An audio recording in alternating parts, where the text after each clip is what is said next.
December 31 ఆదివారం మండల కేంద్రమైన పాములపాడులో ఓ విద్యుత్ స్తంభాన్ని మినుముల లారీ ఢీ కొట్టడం వల్ల ఆ స్తంభానికి ఉన్నటువంటి విద్యుత్ కనెక్షన్లో ఉన్నవారి ఇళ్లలో విద్యుత్ పరికరాలు కాలిపోయినట్లు ఆ బాధితులు తెలిపారు.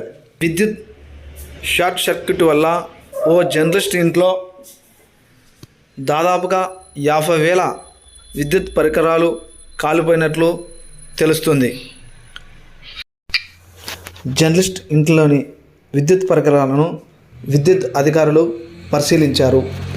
లారీ యజమాని రాజకీయంగా చాకచక్యంగా లారీని మండల కేంద్ర పాములపాడు నుంచి తీసుకువెళ్ళడం జరిగింది.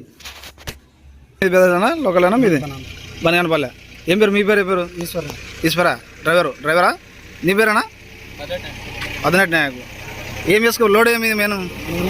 మినువులు ఎక్కడి నుంచి చేసుకొస్తున్నారు? అది మినువులు ఎక్కడి నుంచి చేసుకొస్తున్నారు? అది ఈ ఊర్లో ఎక్కడ? సరే, అదే ప్లేస్ ఎక్కడ? గోడంకాడ అని చేసుకొస్తున్నారు.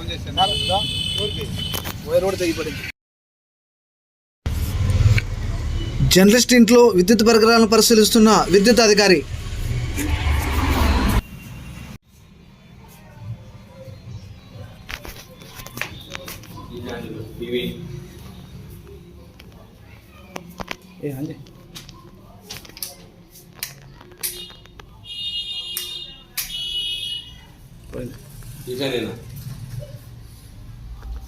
ఇప్పుడు లైట్ ఇవన్నీ వేసా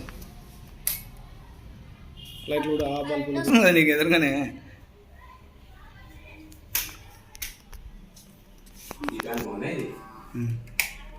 అది అన్నీ అన్నయ్యరా. ఫ్యాన్లు కూడా